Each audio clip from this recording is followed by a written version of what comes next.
Inspiration है बेटी का भाई, जो बार बार जब क्लास में हम बातचीत करते थे, मैं बेटी के भाई अंकित से चाहूंगा कि वो एक बार वीडियो पे आए, और जो इंस्पिरेशन थी कहीं ना कहीं बेटी जाकर के मुझे बताया करती थी कि सर भैया जो हैं वो मुझे इंस्पायर।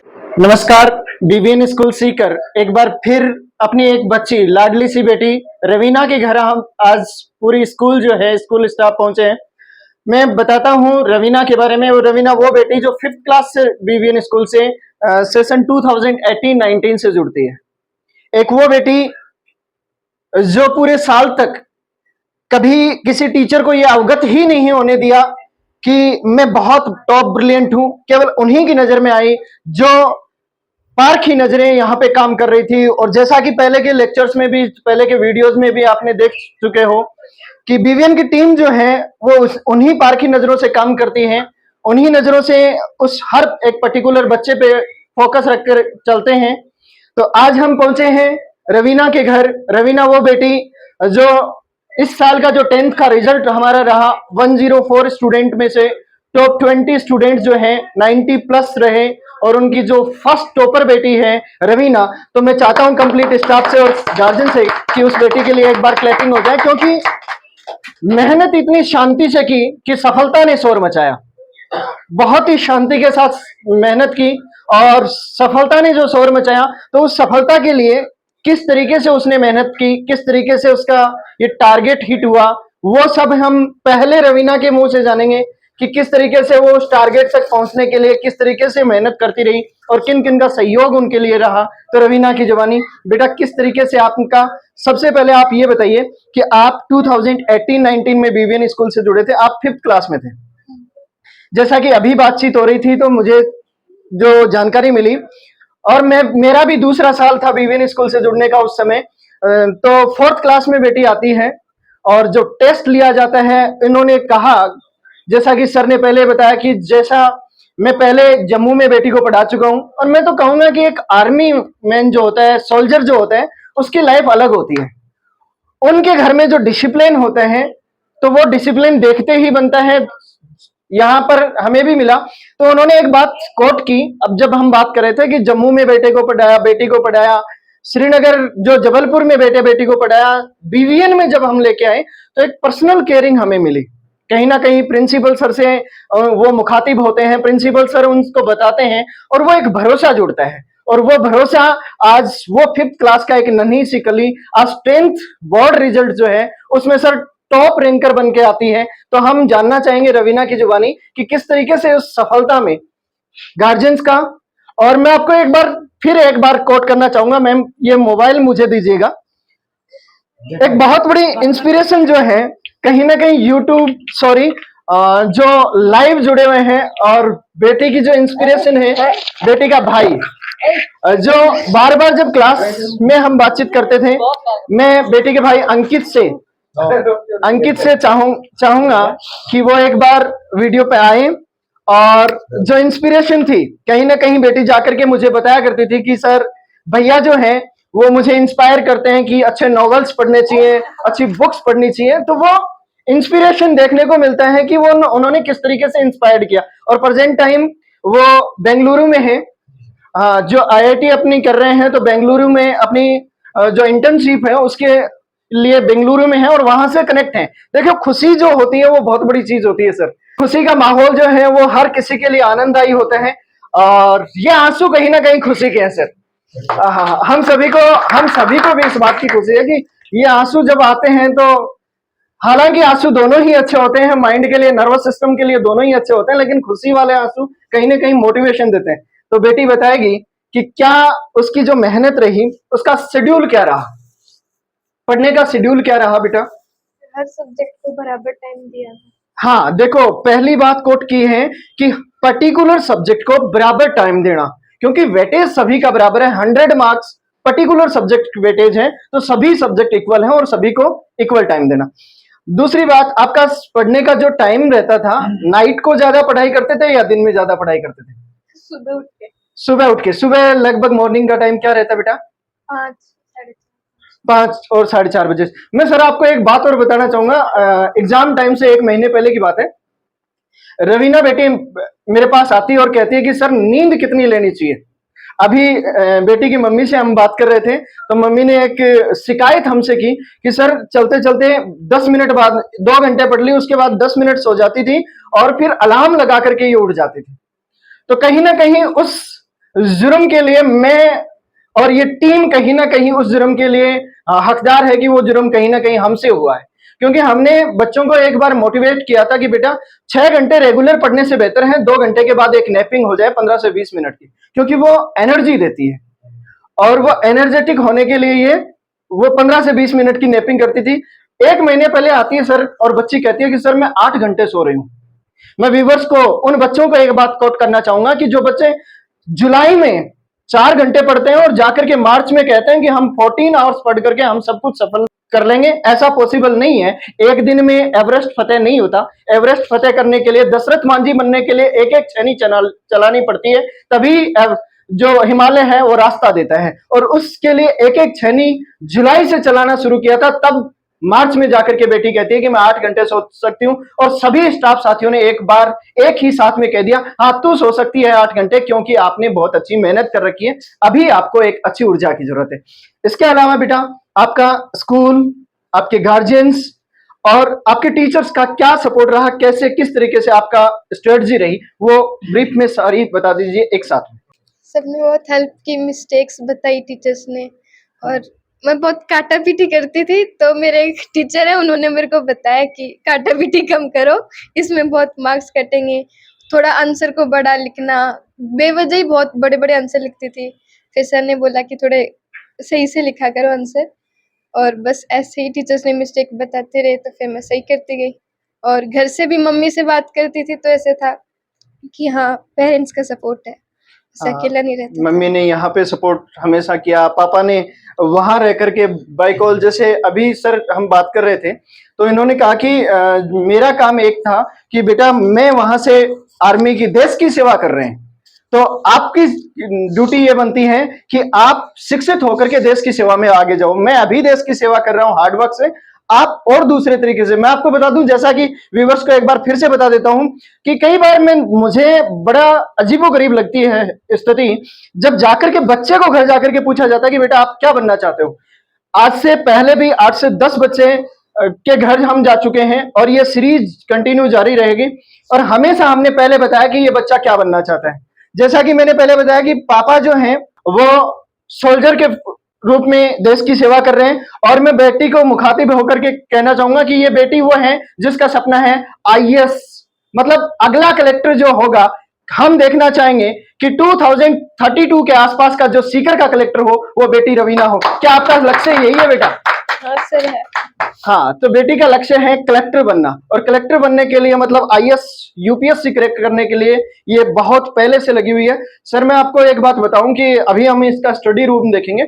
ये वो बेटी है जो स्टडी के साथ साथ, कुछ बच्चे होते हैं जो बुक्स के साथ साथ केवल अपने करिकुलम पे ही फोकस करते हैं। ये करिकुलम के साथ साथ सर बहुत सारे नॉवेल्स, स्टोरी बुक्स, मैगजीन्स और लैंग्वेज के लिए बहुत सारी अलग बुक्स भी पढ़ती थी, जो इसके स्टडी रूम में हम कुछ वक्त बाद में देखने वाले हैं। इसके अलावा और क्या स्ट्रेटजी थी बेटे आपकी? जो सब्जेक्ट कमजोर था उसको थोड़ा सा ज्यादा टाइम दिया था। हाँ, जो सब्जेक्ट कमजोर था, देखो दो बात बेटी ने कोट की है। जो सब्जेक्ट कमजोर था उसको ज्यादा टाइम, वैसे सभी को पर्टिकुलर, लेकिन जो सब्जेक्ट कमजोर है उसको थोड़ा सा समय ज्यादा दिया। इसके अलावा एक जो मिस्टेक इसने अभी थोड़ी देर पहले बताई थी कि ओवरराइट बहुत करती थी। एक सेंटेंस में 2 ओवरराइट ना हो तो हम समझ जाते थे कि ये रवीना की आंसर शीट तो डेफिनेटली नहीं हो सकती। हाँ, 2, लेकिन उसके बाद पूरी टीम ने मिलकर के जिस टीचर का ये बयां कर रही थी कि एक टीचर थे जो बार बार टोकते थे, जो ओवर लिमिट होने पर भी बार बार मार्क्स काटते थे, कहीं ना कहीं उस जुर्म का भागीदार मैं हूं। और सभी टीम को के साथ मिलकर के प्रिंसिपल सर का बहुत बड़ा योगदान रहा। जब भी जाकर के कहते थे कि सर ये बच्चा ये कर रहा है, डायरेक्टर सर के साथ जाकर के कहते थे कि सर ये बच्चा ये कर रहा है, तो इन्होंने एक बात सबसे बेहतरीन जो हमें लगी वो ये थी कि क्लास में जाने वाले आप हो, सुधारने वाले आप हो, सारा वजन आपके कंधों पे है, आप जैसा चाहो वो कर दो। आप वो कर दो कि बच्चे के और गार्जियन के चेहरे पे जिस दिन रिजल्ट आए उस दिन मुस्कान होनी चाहिए, और उसी की वजह से ये रिजल्ट आते हैं सर, कहीं ना कहीं उस वो रिजल्ट। अब मैं बच्ची के पापा से जानना चाहूंगा कि वो इस सफलता पे कैसा महसूस करते हैं। सबसे पहले तो वो जानना चाहूंगा, वैसे तो चेहरे से साफ झलक रहा है कि सफलता पे कैसे हैं, लेकिन फिर भी उनके मुंह से सुनना चाहूंगा, उनके वो वर्ड सुनने चाहूंगा। मैं इस खुशी के लिए बहुत आभारी हूँ।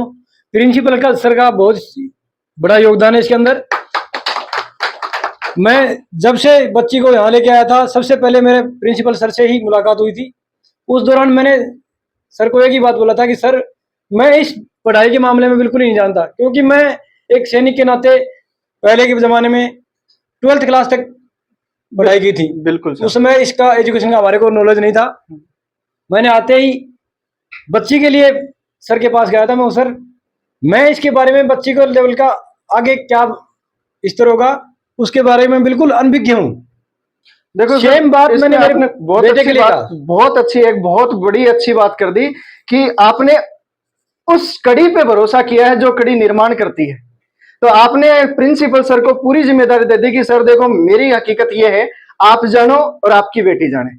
और कहीं ना कहीं उस आपके भरोसे पे खरी उतरी है बीवीएन टीम, प्रिंसिपल सर। और उस दौरान सर मैंने सर का 6 महीने तक मैंने 1-2 बार देखा भी सर कैसे टैकल कर रहे हैं। हाँ, जब बच्चों को टैकल करते हुए मैंने सर को देखा तो उस समय मेरे दिल में बड़ी खुशी हुई कि मैंने बच्चे को सही जगह दाखिला करवाया है। हाँ, जैसे अभी आप थोड़ी देर पहले बता भी रहे थे कि भाई सर मैं सबसे पहले बच्ची को जम्मू में एडमिशन दाखिला करवाया था, उसके बाद जयपुर लेके आया था, वहां से फिर जबलपुर ट्रांसफर गया, वहां लेके गया, उसके बाद यहाँ से लाया। उससे पहले ऐसा माहौल जो मिला है, इससे पहले मेरे को कहीं भी ऐसा माहौल नहीं मिल चुका। ये आपका बहुत आभार है सर, बहुत बहुत धन्यवाद। और ये जो सफलता मिली है इसमें प्रिंसिपल सर का और बीवीएन स्कूल के सभी स्टाफ को, मैडम लोगों का बहुत बड़ा योगदान है।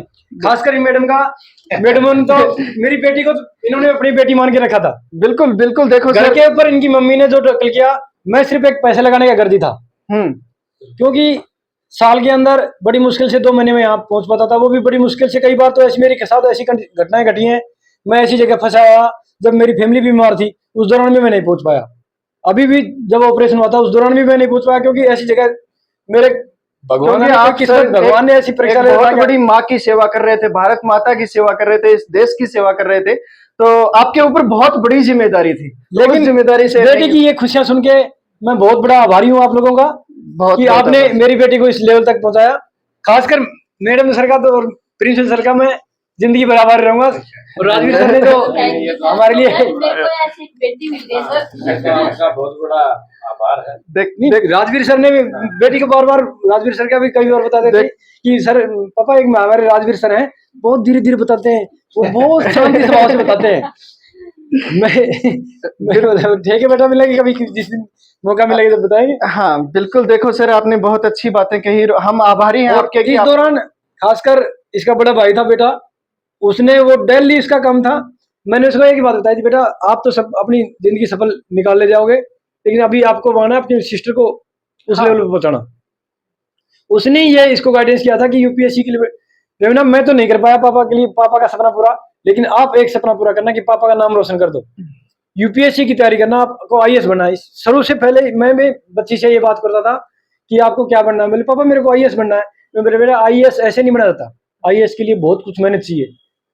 उसी दिन बच्चे ने चुकाई कर दिया। लग रहा होगा कि आईएएस अभी थोड़ा सा मेरे को महसूस लगा है, हाँ बच्ची उस मेहनत में हो सकती है। नहीं सर, थोड़ा सा नहीं, हम तो ये कह रहे हैं, मैंने तो अभी कोट किया है कि 2032 के आसपास सीकर को जो कलेक्टर मिले, हम तो सभी ये दुआ करते हैं भगवान से कि वो कलेक्टर मिले, वो बेटी रवीना के रूप में मिले, सीकर डिस्ट्रिक्ट को वो कलेक्टर मिले, और डेफिनेटली मिलेगा, क्योंकि इतनी दुआएं और इतनी मेहनत जब होती है, इसकी जो मेहनत थी सर, मैं प्रिंसिपल सर से मुखातिब होना चाहूंगा, सर से मैं बात करना चाहूंगा कि सर कहीं ना कहीं आप हमेशा क्लासरूम में जो रहते थे, आप और हम क्लासरूम में रहते थे, तो आपने भी एक बात नोट की होगी कि ये बच्चे बिल्कुल शांत मन से और शांति के साथ अगर कोई डाउट भी पूछना होता तो बहुत ही पोलाइटनेस के साथ डाउट लेके आते कि सर, और रीजनेबल डाउट, ऐसा डाउट होता जिसको हम बोर्ड पे समझाते ताकि इसकी वजह से 10 और बच्चों का भला हो जाता, 10 और बच्चे उस बात को सीख जाते। सर देखिए राजवीर जी, वैसे तो मैं ये कहूंगा कि she is the most intelligent and diligent student I have ever seen. जब भी पढ़ाई से लेकर के या किसी भी चीज के बारे में इससे कुछ भी पूछा जाता तो ये बिल्कुल सिंसियरली हर चीज को पूछती, जानने की हमेशा इच्छुक रहती, और अपनी गलतियों को, जैसा कि इससे थोड़ी ओवर राइटिंग की गलतियां बार बार होती थी, लेकिन उसमें भी ये अपना बहुत अच्छे से सुधार करने का इसका प्रयास रहता था। हाँ सर, मैं अभी सर को बता रहा था कि और राइटिंग के हम मार्क्स काटते थे। हमें जिस चीज की जरूरत थी कि वे एनुअल एग्जाम में ना करें, और एनुअल एग्जाम तक आते तक ये जीरो कर चुकी थी वो अपनी बिल्कुल मिस्टेक्स। बिल्कुल जीरो कर चुकी थी, और इससे शुरू से ही हमें मतलब ये एक उम्मीद बन गई थी जब से एडमिशन हुआ, और 5th कक्षा के बाद हमें लगातार जिस तरह से ये आगे बढ़ रही थी, जिस तरह से मतलब ये अपनी पढ़ाई को लेकर के जागरूक थी, तो ऐसा लग रहा था कि एक दिन निश्चित रूप से ये जो है वो बहुत ही अच्छे परसेंटेज और संस्था का नाम रोशन करेगी, अपने माता पिता का नाम रोशन करेगी, और वो बिल्कुल जो है उस उम्मीद पर खरी उतरी है। तो इसके लिए मैं बहुत बहुत बधाई और शुभकामनाएं बिटिया को देता हूं। इसके साथ ही माता पिता को बहुत बहुत बधाई देता हूं कि उन्होंने एक ऐसी बच्ची को हमें दिया जिसको हमें एक तरह से निखारने का, उसको तराशने का अवसर मिला, और हमें यानी कि हमारे लिए एक सेकेंडरी और सीनियर सेकेंडरी का जो रिजल्ट होता है वो एक कसौटी होता है किसी भी इंस्टीट्यूट के लिए, तो हमें अपनी कसौटी पर खरा उतरने का अवसर मिला इसके माध्यम से। तो एक बार पुनः मैं ये कहना चाहूंगा कि बहुत ही अच्छी मेहनत तो इसने की, और अब जो इसने अपना आगे भावी जो लक्ष्य लिया है, टारगेट लिया है यूपीएससी का, उससे पहले आईआईटी और आईआईटी के बाद यूपीएससी का, तो बहुत ही चैलेंजिंग टास्क एक तरह से इसने लिया है, क्योंकि पहले आईआईटी और उसके बाद में यूपीएससी निकालना। तो लगातार उसको उसी डेडिकेशन, उसी निष्ठा के साथ, उसी एनकरेजमेंट के साथ आगे बढ़ते रहना है, तो निश्चित रूप से एक दिन सफल होगी। धन्यवाद। बहुत अच्छी बात सर, जैसे कि सर ने भी बता दिया कि भाई उसी डेडिकेशन, पोलाइटनेस, हार्ड वर्क, सब कुछ का संगम था। कहीं ना कहीं हम बिल्कुल माने तो डिसिप्लिन, पोलाइटनेस, सब कुछ का संगम था। एक बहुत अच्छी बात सर ने कोट की कि जब तक जितने भी बच्चे मेरी लाइफ में देखे हैं उनमें से मोस्ट इंटेलिजेंट जो गर्ल कहूँ मैं, तो सिंसियर गर्ल जिसको नाम दिया जाए। और मैं तो कहूंगा कि सर टीचर्स के मुंह से जब प्रशंसनीय वर्ड निकलते हैं तो कहीं ना कहीं बहुत अच्छी बातें होती हैं, कुछ बहुत सोच समझ के निकालते हैं, क्योंकि उन वर्ड्स को कहीं ना कहीं हमें आगे तक ले जाना है। बिल्कुल। जैसा कि आप और हम हमेशा हर बच्चे को कहते हैं, एक बार टीम विवियन आप पूरे परिवार को और बेटी को एक बार फिर भरोसा दिखाती है कि आपका जो लक्ष्य है, आपका जो टारगेट है, उसके लिए हम हैंड होल्डिंग आज ही नहीं, जब तक आपका यूपीएससी क्रैक नहीं हो जाता तब तक ये टीम आपके साथ है। ये आपके, जैसे कि सर ने बताया कि बेटी की तरह पाला, तो हाँ, बेटी की तरह नहीं, ये बेटी है, ये बेटी है। इसलिए हमारी ड्यूटी बनती है कि जब तक इसका लक्ष्य क्रैक नहीं हो जाए, जब तक ये लक्ष्य तक पहुंच नहीं जाए, तब तक हम हैंड होल्डिंग करके वहां तक पहुंचे। मैं डायरेक्टर सर से चाहूंगा कि वो भी स्कूल के बारे में और बच्ची के बारे में 2 बात बताएं, ताकि बच्ची को मोटिवेशन मिले और अब सभी व्यूअर्स को भी मुखातिब होकर के ये जानने का मौका मिले कि किस तरीके से हमें आगे बढ़ना चाहिए और क्या करना चाहिए। सर्वप्रथम तो मैं बच्ची रवीना को 97.33% अंक प्राप्त करने पर और इस परिवार को, बीवीएन परिवार की तरफ से बहुत शुभकामनाएं। और जैसे बच्ची की मुझे आंखों में जो खुशी के आंसू नजर आ रहे हैं, उसे मुझे ऐसे फील होता है कि वास्तव में एक मेहनत का जो फल होता है वो किस तरीके से मिलता है और किस तरीके से वो खुशी जाहिर की जाती है। जैसे अभी भाई इसका वीडियो कॉल पर था तो ये फूट फूट कर रोने लग गई थी, और अभी वापस मुझे लग रहा है कि मैं ये चाह रहा हूँ कि आप एक बार वापस मुझे आओ, खुशी के आंसू आप निकाल के एक बार दिखाएं, शुरू कर दिया जाए वापस। शाबाश, बहुत अच्छी बात है। लेकिन इस बच्ची की जो सिंसियरिटी और जैसे इस बच्ची का जो बिहेव और पूरी स्कूल का जो अनुशासन के अंदर सबसे टॉप यदि हम देखा जाए, तो इस बच्ची का शुरू से ही, एक बार मेरी पहले भी चर्चा हुई थी कि 6th क्लास में जब 7th क्लास में थी, सर बोले ये बच्ची हमारी 98% अपन को ये बच्ची देगी। मेरे हिसाब से आपने ही मेरे को एक बार कहा था, वो बात मुझे बहुत अच्छे तरीके से याद है। और 98 आपने 97.33 है तो 98 के बराबर ही होते हैं, और ये लक्ष्य आपने प्राप्त किया। और इसके लिए सबसे मैं ज्यादा टीम को और इस परिवार को धन्यवाद देना चाहूंगा। टीम की जब 6th क्लास के अंदर एक बच्चे के लिए अनाउंस कर दी थी कि ये बच्चे 98% तक हमारा 10th क्लास में रिजल्ट देगी, और वो करके दिखाया। तो मैं तो व्यूअर्स को इसके माध्यम से यही कहना चाहूंगा कि टीम किस तरीके से एक एक बच्चे पर नजर रख के और किस तरीके से तैयार करती है। और इस बच्ची से मैंने कई बार, जब भी मुझे रास्ते में मिली है, तो मैंने इसको एक ही बात की, बेटा 98% तो इसने हमेशा मुझे यही कहा है। सही बात है कि बेटा जब भी मैं इसको मिला हूँ, रास्ते में कहीं भी मिला हूँ, तो इसको मैंने यही कहा कि बेटा कितने परसेंट, 98% डन।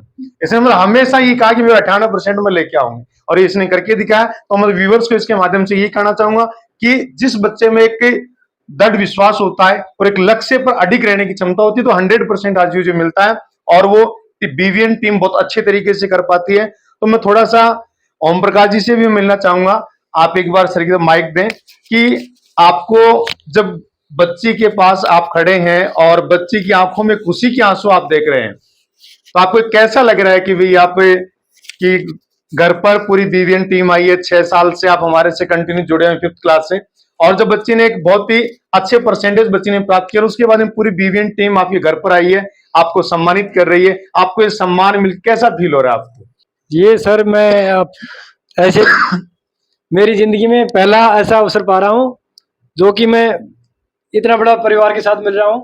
ये बहुत बड़ी धन्यवाद है। उपाधि है कि आप सब लोगों का आशीर्वाद से, मैम साहब मैडम की वजह से, प्रिंसिपल सर की वजह से, राजवीर जी वजह से, बुआले जी की वजह से मैं स्कूल में सर बहुत ही कम गया बहुत कम गए हूँ। आप, बिल्कुल। बच्ची ने जो बता दिया वो मेरे लिए बिल्कुल फिक्स था, क्योंकि मैं पहले ही ये बात बता चुका हूँ कि स्कूल की तरफ से मेरे को फर्स्ट में शुरू में ही बच्चे का मैंने माहौल देख लिया था कि हाँ यहाँ बच्ची को कोई दिक्कत नहीं होगी। लेकिन जब आप भी बच्ची एक कभी बात कह रहे थे ओम प्रकाश जी कि मुझे पहले मैंने बच्ची को 3-4 जगह मैंने पढ़ाया, श्रीनगर, कश्मीर, आप आर्मी में आप सूबेदार की रैंक पर आप अभी भी फिलहाल सर्विस कर रहे हैं।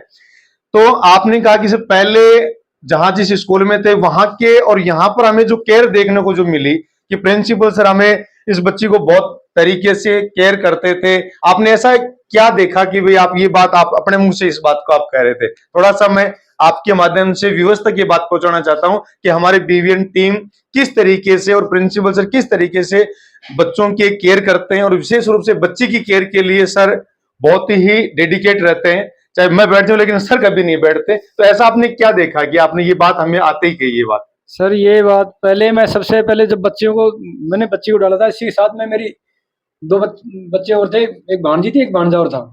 तो वो बिल्कुल थोड़ा अनभिज्ञ थे, छोटे बच्चे थे उस समय। तो मैंने 1-2 बार जब जब शुरू में बच्ची को एडमिशन करवाया था, उस समय हमारे क्वार्टर भी वहीं पे लिया था स्कूल के नजदीकी, ताकि बच्चे का देख रेख कर सके, मम्मी उसको स्कूल तक छोड़ सके। लेकिन उस दौरान ही मैंने देखा कि प्रिंसिपल सर जब भी जाते पहले आके खड़े मिलते थे हमारे को कि यहाँ बच्ची बैठी कि नहीं बैठी है। मैंने तो कई बार वहां पूछा भी नहीं, उससे पहले सब बच्ची तो आपकी इस वेन में गई, फलानी वेलिंग के अंदर गई। ऐसा मैं कई जगह देख चुका हूँ जबलपुर के अंदर। जब कई बार इसी के साथ एक भाई का बच्चा और रहता था मेरे साथ में, वहां ऐसी कंडीशन थी कि बच्चा स्कूल के अंदर रुक गया, वेन वहां से आ चुकी है, घर पर देखा, मैंने फोन किया वापस, बोले बच्चा कहाँ है? बोले बच्चा तो यहाँ रह गया। वो वेन ही उनका क्या कह रहा है फेस का मतलब। ऐसा बीवीएन में आपको कभी देखने ऐसा मेरे को कभी मौका नहीं मिला साहब, 6 साल ना ही 6 साल के दौरान मैंने कभी ऐसी शिकायत मिली। छोटी मोटी देखो, कभी वेन लेट आती थी, वो मैं प्रिंसिपल सर से कई बार बात करता रहता था कि सर थोड़ा बच्ची की लेट हो जाती है, सुबह पढ़ने का मौका नहीं मिल पाता, एक फर्स्ट चक्कर के अंदर बच्ची को जाना चाहिए। लेकिन मैडम जी उसको भी टैकल कर लेती थी हमारे को। ये तो मेरी बेटी है। ऐसे कहीं कर दो कि मेरी बेटी, आप चिंता मत करो आप। जबकि एक बात कोट करना चाहूंगा, जैसे सर ने कहा कि भाई वेन लेट होती थी, मैं आपको बताऊंगी जैसे मैंने शुरुआत में इस लाइन से शुरू किया था कि सफल मेहनत इतनी शांति से हो रही थी कि सफलता ने शोर बजाया। जब वेन लेट होती थी तो अक्सर स्टाफ साथी हम देखते थे कि बेटी वहां से निकलती या तो साइड वाले झूले पे जाकर के अपनी नोटबुक खोल करके बिल्कुल बिल्कुल सही बात है, या रूम नंबर 103 में जाकर के और पढ़ रही होती। ये भी नहीं होता था कि कभी पानी वाले टैंक के पास खड़ी हुई, बिल्कुल कभी नहीं मिली। कहीं ना कहीं इनकी जो चिंता थी वो वाजिब थी कि भाई बच्ची का टाइम वेस्ट हो रहा है, लेकिन बच्ची ने वो कभी नहीं किया, बच्ची ने कभी टाइम वेस्ट किया ही नहीं। उसके दौरान भी सर मैम ने तो बहुत बड़ा योगदान दिया था हमारे लिए, क्योंकि मैं 10th क्लास में, जब ये 9th क्लास में हुई थी, उसमें बच्चे का सिलेक्शन हो चुका था IIT के अंदर। घर पे बूढ़ी दादी जी मेरी थी, बहुत ज्यादा सीरियस थी, मदर थी, वो अकेली बुजुर्ग कर नहीं सकती थी, मैं घर ले जाने के चक्कर में पड़ गया था यहाँ से। उस समय मैडम ने बोला कि साहब आप नहीं पढ़ा सकते, बच्ची मेरी बेटी है, मैं पढ़ाऊंगा, मेरे पास घर पर रह जाएगी, मेरे पास छोड़ जाओ। फिर मैंने सोचा जब मैडम इतनी सोच रही है तो अब क्यों ना और 2 साल देखी जाएगी। फिर मैंने मदर को बताया, माँ बोली बेटा मैं तो जब भी ऐसे हम तो रह रहे हैं, उस दौरान मेरे मदर फादर ने भी, जो इसके दादा दादी हैं, उसका भी बहुत बड़ा आशीर्वाद था इसके ऊपर।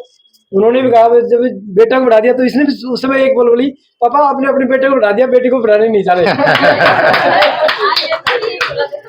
इस दौरान मैंने गले में बिल्कुल कंठस्थ डाल लिया था कि अब कुछ भी हो जाए, इसको पढ़ा के चाहे यहाँ से पूरा मेरा निकले। घर लेना हो जाए, मैं इसको जो जहां तक पढ़ेगी वहां तक मेरे पैसे, मेरी जहां तक पार चलेगी वहां तक इसको पढ़ा के छोड़ूंगा। बाकी आगे इसकी मेहनत है, देखो आप लोगों का, पूरे स्टाफ की तरफ से जो ये स्नेह मिला, इतना प्यार प्रेम मिला बच्ची को इतना टैकल करने का, मैं उसके लिए बहुत बहुत आभारी हूँ सर आपका। अब सर मैं आपको एक बात बताना चाहता हूँ, जैसे कि पहले अपन ने कोट किया था कि कहीं ना कहीं ना केवल वो करिकुलम पे रहती थी, अपने सिलेबस पे रहती थी, इसके अलावा भी बहुत पढ़ा करती थी। क्यों ना अपन जा चल करके इसकी स्टडी टेबल चेक कर लिया जाए कि किस तरीके से वो पढ़ती थी। अच्छा, आप मेरे को आते ही कह रहे थे सर एक बार बच्चे की स्टडी टेबल अपन जरूर देखेंगे। हाँ, इसका मतलब पहले आप देख के भी आए हो, इसका मतलब नहीं तो सर। अपन इस वीडियो के माध्यम से एक बार व्यूअर्स को भी दिखाएं कि बच्चे को लक्ष्य से यदि आप बच्चे को लेना है तो उसको किस हिसाब से अपनी स्ट्रेटेजी बनानी चाहिए, किस तरीके से अपन मेहनत करनी चाहिए। तो अपन इसके माध्यम से अपन एक बार चलते हैं। न केवल देखते हैं सर, हम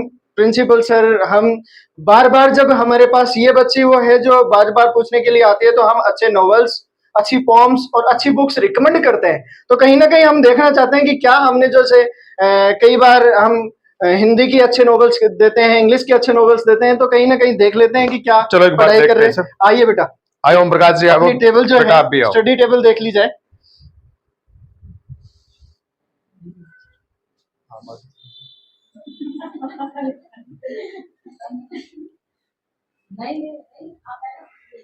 एक वो माहौल, एक वो जगह सर जहाँ कंप्लीट सीकर का सिटी एक मतलब मैं तो ये कहूंगा कि ये ग्लांस दिखाई देता है। डॉक्टर हाउस है ये, यहाँ पर जहाँ सब कुछ दिखाई देता है। और गोदान मुंशी प्रेम न केवल एक सर, एक नहीं, आप एक के बाद मंजिल से एक पहले बुक रुकना मत। जो भी। शाबाश। और ना केवल सर ये बुक्स, ये बुक तो है ही, साथ साथ भक्ति भी ही साथ। जैसे सर ने मेरे को एक बात बताई थी, बेटा अंकित जो पहले पढ़ रहा था, उसकी एक बहुत अच्छी आदत थी कि जैसे पर डे अपने इष्ट को याद करना। तो एक दिन वो बच्चा कर रहा होता है अपना हनुमान चालीसा, और उसके साथ पास आकर के बंदर का बैठना और पूरी हनुमान चालीसा के साथ रहना। तो कहीं ना कहीं केवल मैं एक बार व्यूवर्स को फिर से कोट करना चाहूंगा कि करिकुलम के साथ रहना, करिकुलम ही सब कुछ नहीं है, करिकुलम ही सब कुछ नहीं है, उसके साथ भी बहुत कुछ है। 10th क्लास की बच्ची और आरडी शर्मा, शाबाश, बहुत 10th क्लास की बच्ची और आरडी शर्मा अगर पढ़ रही है, तो आप ये बता सकते हैं, ये हम बता सकते हैं कि ये मेहनत कहीं ऐसे ही नहीं मिले, इसके लिए बहुत मेहनत की इस है। मेहनत के लिए आप एक बार इधर देखें, एक बार इसे आप अब इस वीडियो के माध्यम से एक बार दिखाएं। मेरे हिसाब से सारे के सारे मेडल बीवीएन से इसने फर्स्ट रैंक प्राप्त कर रखे हैं, और वो भी 1 तो ईयर, सारे के सारे फर्स्ट रैंक। यानी शाबाश। ये सारे के सारे 1 ईयर। इसका मतलब फर्स्ट रैंक पर ये शुरू से कंटिन्यू चल रही है, और अभी भी इस बच्चे ने फर्स्ट रैंक प्राप्त की है सारे बच्चों में, और 97.33% रैंक प्राप्त किया। सर आप देख लें, कोई भी ऐसा मेडलिस्ट का नहीं जो सेकंड रैंक पर इस बच्ची का रहा है, सभी फर्स्ट रैंक पर है कंप्लीट। कोई एक दो बच्चा ये एक रहा हुआ है सेकंड रैंक पर, लेकिन बाकी जो 90% सारे फर्स्ट रैंक के। सेकंड की शायद इसका हाँ है, इसका नहीं है, वो बच्चे का सर। अच्छा बच्चे का क्या? अच्छा अच्छा, कहीं ना कहीं मैं सारे आपको फर्स्ट रैंक के हैं। एक बात बताऊं सर, देखो अभी भी हम सर से बात कर रहे थे, तो इन्होंने बताया कि मैंने बेटे को एक बात कही थी, और मुझे इस बात से पता नहीं चल रहा था कि वो किस रैंक पे आ रहा है, कैसे आ रहा है। मैं तो केवल एक बात कोट करता हूं कि जो फर्स्ट माइनर में बच्चा आया, उससे अगर 0.5% भी बढ़ा है, इसका मतलब मेरा बेटा या मेरी बेटी सही लाइन में है और सही दिशा में काम कर रहे हैं। बिल्कुल बिल्कुल सही देखिए बात। कितनी पारखी नजरों से वहां पे काम हो रहा था, और वही काम बेटी रवीना कर रही थी। फर्स्ट माइनर से लास्ट माइनर तक जब हम आए, तो सर मैं आपको बताऊं कि 91% से लेकर के 97 तक वो पहुंचती है। 91% फर्स्ट माइनर से लेकर के 97.33 तक पहुंचती है। नहीं, कहीं ना कहीं कंटिन्यूटी के साथ वो सफलता थी। कंटिन्यूटी लगातार बनी रही, इसमें कोई शक नहीं। तो एक बार व्यूवर्स का बहुत बहुत धन्यवाद। और मैं आपको कहूंगा कि ये जो टीम काम कर रही है, ये जो लगन और मेहनत के साथ, मैं एक बार सर एक बार फिर कोट करना चाहूंगा कि आपको केवल इतना काम करना है, विश्वास के साथ, भरोसे के साथ, एक बच्चा जो है आपका कोहिनूर, आपके घर की जो नन्ही कोपल है वो हमें सौंप दीजिए। भरोसा कीजिए, आप लक्ष्य हमें दे करके जाइए और लक्ष्य लिखवा करके जाइए। गारंटी के साथ हम उस लक्ष्य तक पहुंचाने की कोशिश करेंगे, और न केवल लक्ष्य तक पहुंचाने की कोशिश करेंगे, शिक्षा, सुरक्षा, संस्कार के साथ, कहीं ना कहीं वो संस्कार के साथ देंगे। केवल सफलता ही काम नहीं करती, संस्कार भी वो होने चाहिए ताकि बच्चा इंसान भी बने। मैं कई बार कोट करता हूं कि केवल मशीन नहीं बनाना है, रोबोट नहीं बनाना है, हमारे जो संस्कार है, हमारी कल्चर जो है, कहीं ना कहीं उसको भी हमें जिंदा रख करके सफलता दिलानी है। एक बार फिर मैं भरोसा सभी को दिलाता हूं टीम बीवीएन की तरफ से। इस बीवीएन स्कूल जो रात दिन बच्चों की मेहनत से जुड़ी रहती है, कि आप केवल भरोसा कीजिए, अपनी नन्ही कोपल जो है वो हमें सौंपिए। पेड़ बढ़ा करके, छायादार और फलदार पेड़ बढ़ा करके सौंपना हमारी जिम्मेदारी है। धन्यवाद। Thank you.